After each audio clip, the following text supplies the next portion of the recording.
जय महाराष्ट्र शेतकरी मित्रांनो, SP गोट फार्मिंग अँड डेअरी फार्मिंग या चॅनलमध्ये तुमचे पुन्हा एकदा स्वागत आहे.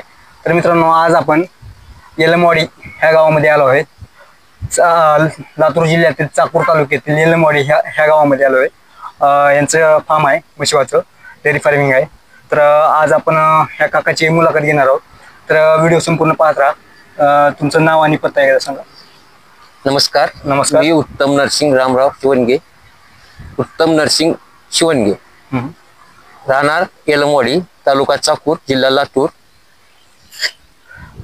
तुमच्याकडे आता सध्याला किती म्हशी आहेत? माझ्याकडे आता 14 म्हशी आहेत. हा, सुरुवात किती म्हशीपासून केली होती? सुरुवातीला एकच म्हैस घेतली होती. घरी आपल्याला हे दूध वगैरे खाण्यासाठी म्हणून. पुन्हा ते काय झालं, घरी आजी वगैरे असल्यामुळं पुढं एक म्हैस ती आटल्यानंतर दुसरी घेण्यात आली. दुसरी घेऊन पुढे तसंच हळूहळू ते कसं विकण्याची लालूच लागली. मग ते घर बी भागलेलं आणि विक्री बी होऊ लागली. आणि काही घरच्या म्हशी, काही विकत घेऊन म्हशी, असं व्यवसाय सुरू झाला. आता तुम्हाला शेत किती आहे? मला 55 एकर शेत आहे. तुम्ही म्हणजे एकत्र कुटुंब आहे आमचं. दोघं भाऊ होतो आम्ही. 55 एकर जमीन आहे. काही पडक आहे जनावरांसाठी, काही मोठे दुरे आहेत चरण्यासाठी. मग तुमच्या रानामध्ये तुम्ही आता फिरस्ती आहे का तुमचं बंदिस्त आहे? बंदिस्त नाही, आमचं फिरस्ती आहे. सकाळ संध्याकाळ आम्ही 2 टाइम म्हशी सोडतो. टाइम कसं तुमचं? सकाळी 7 वाजता सुटतेत म्हशी. दूध काढल्यानंतर 10-10:30 येऊन परत येतात. परत 3-4 वाजता, 3:30-4 वाजता सुटणार. परत 6-6:30 पर्यंत येणार. ते हे रेग्युलर म्हणजे तिन्ही ऋतूमध्ये असं राहते? तिन्ही ऋतूमध्ये असं. उन्हाळ्यामध्ये थोडासा टायमिंग कमी होतो. ऊन जास्त वाढलं की दुपारच्या म्हशी 4:30-5 वाजता सुटते. पण या 2 ऋतूमध्ये म्हणजे 2:30-3 वाजता सुटणार म्हशी. उन्हाच्या टायमामध्ये म्हशीवाला रोहन करायला किंवा झाडाच्या आश्रयाला बांधलेला. तर हे आज जवळपास किती वर्ष झालं चालू आहे तुमचं? आता हे माझं सुरुवात झाली माझी 2003 पासून. जवळजवळ आता 20-22 वर्ष होऊन गेला हा व्यवसाय चालू झालाय. थोड्यानं चालू झाला होता, पण आता व्यवस्थित चालू आहे. म्हणजे 22 वर्षापासून कंटिन्यू मध्ये चालू आहे. आता तुमच्याकडे 14 म्हशी आहेत. त्याच्यामधल्या किती गाभण आहेत आणि किती दुधावरती? आता सध्या माझ्याकडे 7 म्हशी दुधाची आहेत. त्याच्यामध्ये आणखी एक दुसऱ्या 2 पार्ट्या आहेत. आणि आता 4 म्हशी हे गाभण आहेत.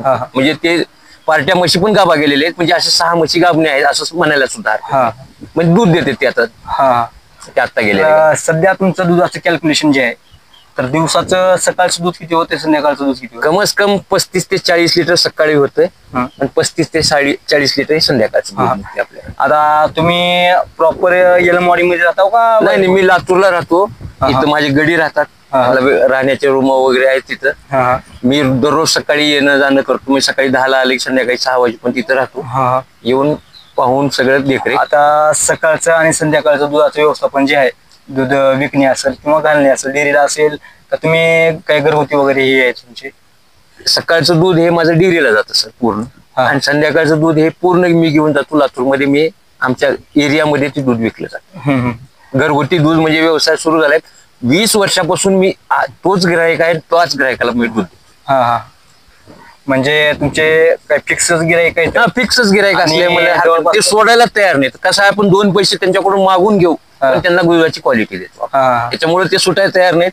दुसरे काही आमच्या गल्लीतून घर बदलून जरी गेले तर ते दुधासाठी माझ्याकडे येतात. म्हणजे आपली क्वालिटी ठेवली आपण तसं. आता सकाळचे दूध तुम्ही जे सकाळचं दूध ते कुठे घालता? इथं नळेगावच्या डेअरीला. नळेगावच्या डेअरीवरती. आणि सायंकाळचं दूध तुम्ही विकता? तेच म्हणजे मेन म्हणलं तर कसं आहे, आता तुम्ही दिवस मावळा गेलो पुन्हा यायचं दूध घेऊन? नाही, 2 वेळेस होत नाही. म्हणून मी सकाळचं काय करतो, इथंच होतो. आणि एवढं इथं नेऊन वाटप करणं आपल्याला 2 वेळेस जमत नाही. इथून लातूर 30 किलोमीटर आहे. 2 वेळेस येणं जाणं हे बी शक्य नाही. ते आहे ना. आता तुम्ही लातूरला जे दूध विकतात किंवा घरगुती येऊन घेऊन जातात, तर त्याचा काय रेट तुम्हाला हे देतात? ते आपण कसं आहे सर, जुने गिरायक असल्यामुळं त्यांना असं वाढीव गिरायक कुठलंही नाही. 70 रुपये लिटरनं आपण चांगल्या नंबर 1 क्वालिटीचं दूध 70 रुपयाने देतो. ते आपले आता घरगुती मेंबर झाल्यासारखे. त्याच्यामुळे आपण ते पैशापेक्षा माणसं जवळचे, माणसं महत्वाचे. आणि नळेगावला काय रेट ना तुमचा? नळेगावला आता आपलं 68-70 पण चालले. हा सगळा व्यवसाय जरी इथं दूध जरी विकलो तर मला तेवढेच पैसे येणार आहे. पण ते कसं आहे, आपल्याला घरी खायला न्यावं लागते. त्याच्यामुळे ते सगळंच होते. म्हणून संध्याकाळचं दूध तेवढं मी घरी. हे आहे तुमचं. आता चारा व्यवस्थापनाचं कसं केलं तुम्ही?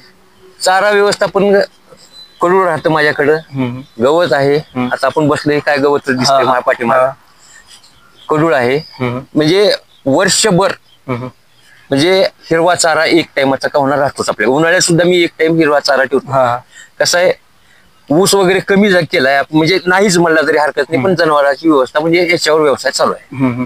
आता तुमचं जे आहे चारा हे तर तुम्ही सकाळी संध्याकाळी सोडतात, त्याच्यामुळे तुम्हाला हिरवा चारा आणि कोरडा चारा हो, तीन कमतरता लागत नसेल तेवढी. नाही लागत नाही, कारण कसं तुमची जनावर बाहेर फिरतात, मोकळे राहतात. चाऱ्याचं प्रमाण म्हणजे वैरणीचं प्रमाण सुद्धा कमी लागतं. कारण कसं आहे, जनावर सकाळ संध्याकाळ बाहेर असल्यावर 2 टाइम सुटत असल्यामुळं म्हणजे जवळजवळ तिने फील्डवर 5 ते 6 तास चरतात. आता उन्हाळ्यात जरा कमी असते त्यावेळेस आपण त्या 3 टाइम मध्ये वेगवेगळा चारा देतो आपण त्यावेळेस. पण आता जी आहे पहिली चाऱ्याचं प्रमाण कमी लागते. जनावर खूप आहेत पण चारा कमीच लागतो, कारण बाहेर फिरस्ते असल्यामुळं तेवढं लागत वैरण लागत नाही. आता तुमच्याकडे जर स्टॉक म्हणलं सुका चाराचं व्यवस्थापन तुम्ही कसं करता? आता सुका चारा बनमी असतेच आमच्याकडे. गुळी हे पूर्ण असं म्हणजे सगळं, आता 50 एकरचं गुळी आहे आपल्याकडं, 50 एकर सोयाबीन असते, त्याचं गुळी सगळं. आता ह्या वर्षी गुळी घर सुद्धा करायचंय मला, आणखी केलं नाही. वर्षाला मग चवाळे वगैरे करून खाली दगडावरचं हे बेड केलेले आहे, त्याच्यावरती गुळी लावून ठेवलं असतं, झाकून ठेवलेले असतात चवाळा. कडबा वगैरे बनमी लावून ठेवलेले असतात, 2-2 बनमी. आता तुमच्याकडे कुट्टी मिशन वगैरे, कुट्टीचं काय वगैरे आहे का? कुट्टी आहे ना, कुट्टी आहेत. गुळी, हिरवी वैरण आणि आपली वाळली वैरण याचं सगळं मिश्रण करूनच आपण उन्हाळ्यामध्ये देतो. पावसाळ्याला काय हिरवी राहते, पावसाळा हिवाळा, पण उन्हाळ्यामध्ये हे 3 प्रकार असतात. तर आता जवळपास एक 20 ते 22 वर्ष झालं चालू आहे. 20-22 वर्ष झालं. 2003 पासून हा व्यवसाय चालू आहे. तर 2003 पासून चालू आहे. आतापासून अशा काही गोष्टी घडल्यात की बाबा एखादी वासर, आता वासराचं संगोपन कसं करता तुम्ही? वासराचं कसं आहे सर, आता कसं आहे, मी राहतो लातूरला, थोडस हलगर्जीपणा होते, पण आता वरचीवर काही डॉक्टर आहेत त्यांच्या सल्ल्यानं आता जरा व्यवस्थित होऊ लागलेत. म्हणजे आता त्यांच्या सल्ल्यानं वासरं जगलेत. पहिलं कसं आहे, गड्यावर डिपेंड असल्यामुळं ते तेवढं लक्ष देत नव्हते. आपण लातूरून येऊन त्यांच्याकडे लक्ष देणं, आता त्यांनाही सांगितलंय आणि डॉक्टरच्या सल्ल्यानं त्यांना औषध वगैरे सगळे टॉनिक वगैरे देऊन आता वासरं जगवण्याचं चालू आहे. कारण तेच वासरं पुढे मोठे होणार आहेत. म्हणजे एक वासरू जर म्हणलं, एक वगार म्हणलं तरी एक म्हैस. हो, ते पुढे तसंच आहे. आणि शक्यतो माझे हे जनावर जे झालेत आता पूर्ण ते घरचेच तयार झालेले आहेत. शक्यतो क्वचितच याच्यामध्ये 1-2-3 म्हशी असतील की मी विकत घेण्यात आलेत. आणि असा काही ती विकत घेतलेल्या म्हशी फक्त कामापुरत्याच वापरतो मी सर. ते ज्यावेळेस आपल्याला दूध कमी पडलं त्यावेळेस ती घेऊन त्यांचा उपयोग घेऊन परत मी ते विकून टाकलेले आहेत. घरच्याच म्हशी आहेत जवळजवळ. हा सर्व जवळपास तुम्ही म्हशीपासून घरच्याच म्हशीपासून तयार केलेले सगळं आपलं वगारी तयार केल्या, वगारी तयार करून घरचाच गोटा तयार झाल्यासारखा झालाय. आता हे 25 वर्ष झालं तुम्हाला, आता 20-22 वर्ष झालं तुमचा हे अनुभव आहे. तर आता पुढं काही वाढवायचे आहे का? नाही, कसं आहे सर, हे कसं आहे, लोकांवर डिपेंड आहे आपलं. म्हणजे कसं गड्यावर डिपेंड आहे. आपण प्रॉपरली इथं राहू शकत नाही, मी लातूरला राहतो, त्याच्यामुळे हे आहे एवढं व्यवस्थित जर केलं तर भरपूर आहे. आता जे शेणखत वगैरे तुमच्याकडे पडतं, जवळपास ह्या 14 ते 15 म्हशीचं शेणखत वर्षी किती पडतं? आणि वर्षाला मला सर एक 40-45 ट्रॅक्टर खात निघतो. जर वर्षी माझं 5 एकर रान मळलं जाते आणि 50 एकर जमीन असल्यामुळे जर 10 वर्षाला का होणार माझ्या जमिनीला येडा येत. म्हणजे तुम्ही आता कसं तुमच्या स्वतःच्या जमिनीमध्ये स्वतःच्या जमीन जास्त आहे त्याच्यामुळे बाहेर वगैरे नाही भाग येत नाही. तर जवळपास किती ट्रॅक्टर खत निघतं? ते 45 ते 50 ट्रॅक्टर. 50 ट्रॅक्टर. आणि आज विचार करायला गेलं तर सध्याच्या कंडिशनला तुमचं आता एका ट्रॅक्टरचा रेट काय सध्या खताचा? 3.5-4. आता जर आपलं प्युअर शेणखत असते सर, त्याच्यामुळे ह्या मालाला भाव जवळजवळ 3,500-4 हजार रुपये असतो. म्हणजे जवळजवळ वर्षाकाठी मला सांगतो 1.5 ते 2 लाख रुपयाचं शेणाचं उत्पन्न होतं. जर विकत घेऊन जर तेवढं घालायचं असेल तर मला शक्य पण नाही. हे घरचं आहे म्हणून त्याची किंमत नाही, पण आज रोजी मार्केट रेट मध्ये 3च्या पुढून आहे.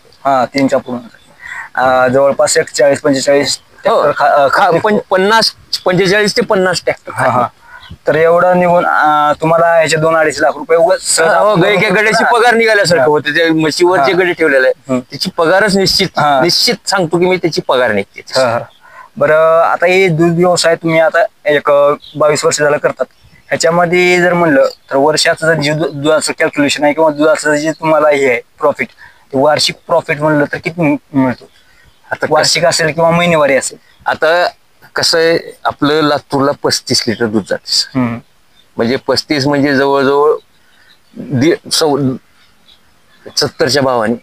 महिन्याचा जर विचार केला तर 7×21 म्हणजे जवळजवळ 50,000 रुपयाचं दूध होतं लातूरचं. आणि इथलंही म्हणलं नाही म्हणलं तर 40-45,000 रुपयाचं आपल्याला महिन्याला आकडा येतोच. 15,000 दर 10 दिवसाला येतात ते. म्हणजे जवळजवळ ₹1,00,000 टर्न ओव्हर आहे.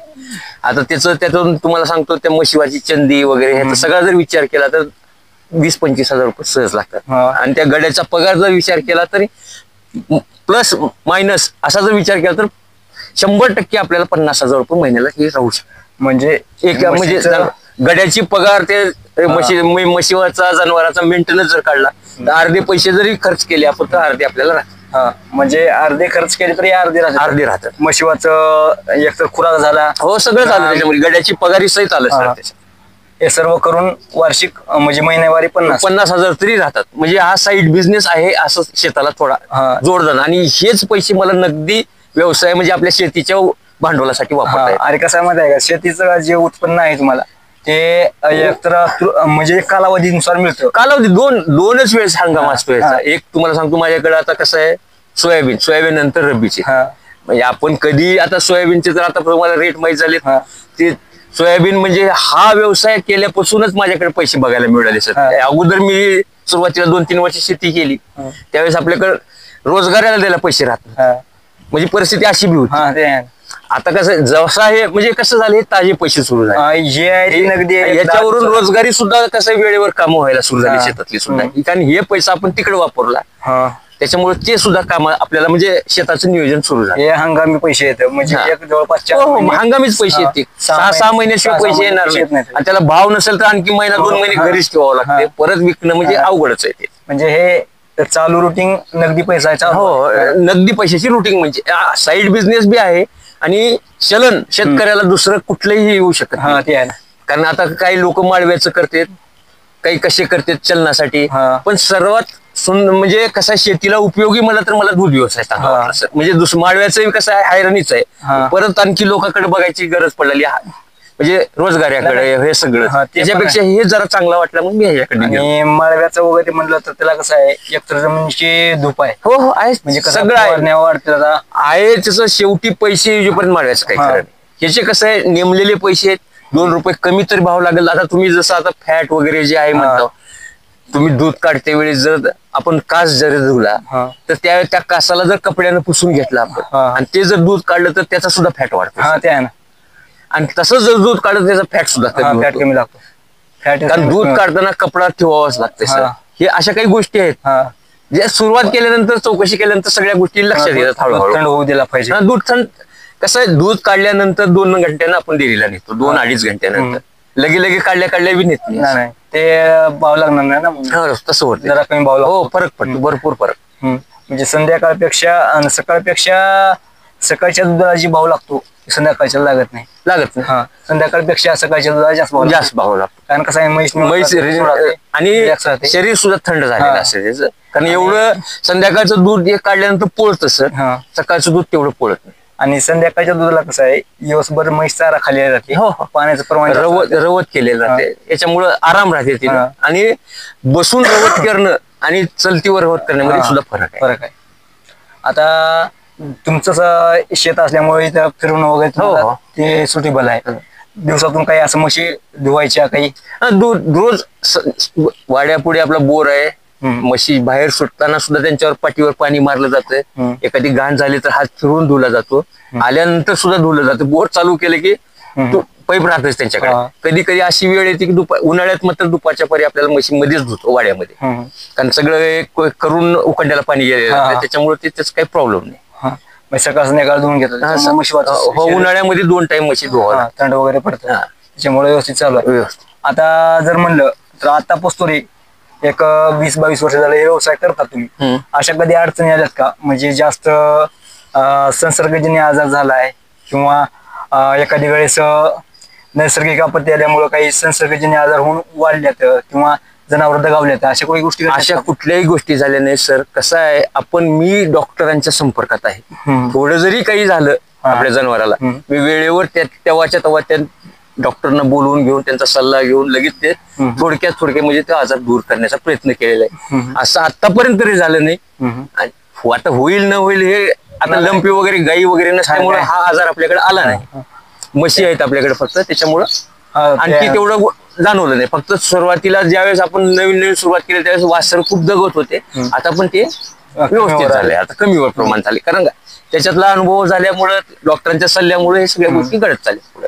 आता जर म्हणलं तसं तुम्ही आता जनावरांच्या आरोग्याची काळजी हे कशा स्वरूपात घेतात? म्हणजे वॅक्सिनेशन असेल, जंतुनाशक औषध असेल, किंवा जे काही संसर्गजन्य आजार आहेत त्याचे लसीकरण असतील, त्याचं व्यवस्थापन वेळोवेळी कसं आहे याचं, ज्यावेळेस आपल्याला त्या सिव्हिल मधून किंवा तिथल्या माणसांचं कुठली नोटीस वगैरे निघाली असते, त्यांच्याशी कॉन्टॅक्ट करून त्यांना सगळ्या लसीकरण मी वेळेच्या वेळेला घेतलेले आहेत आतापर्यंत. आणि हे जरी डॉक्टर सरकारी आपल्याला वेळेवर मिळत नसेल तर खाजगी का होणार डॉक्टरला आपण भेटून त्यांचं संगोपन केलेलं आहे आपण वेळेला वेळ.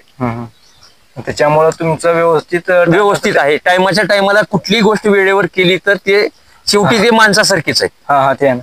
जनावर म्हणजे जीवच आहे, माणसासारखेच आहेत. त्यांचं सगळं वेळेवर जर काही वेळेस सरकारी मध्ये आपण वॅक्सिनेशन घेतलेले आहेत, काही त्यावेळेस त्यांच्याकडे लस कुठली उपलब्ध नसेल तर खाजगी डॉक्टरांना बोलून सुद्धा आपण ते वेळेवरच घेतले.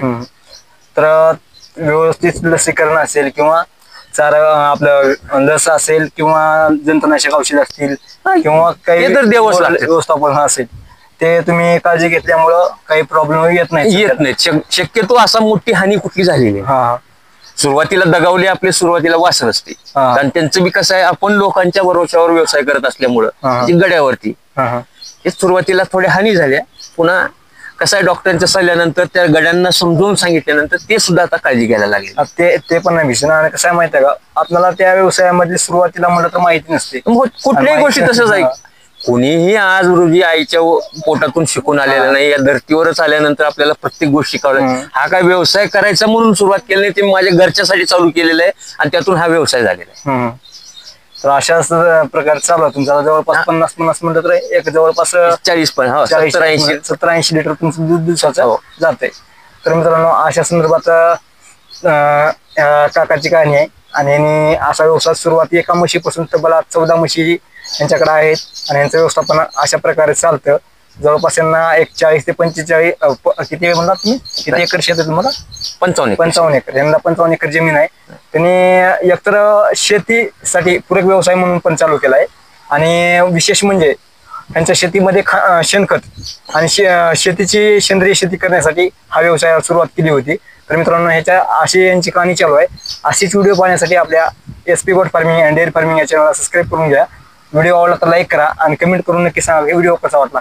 जय हिंद, जय महाराष्ट्र. नमस्कार, धन्यवाद.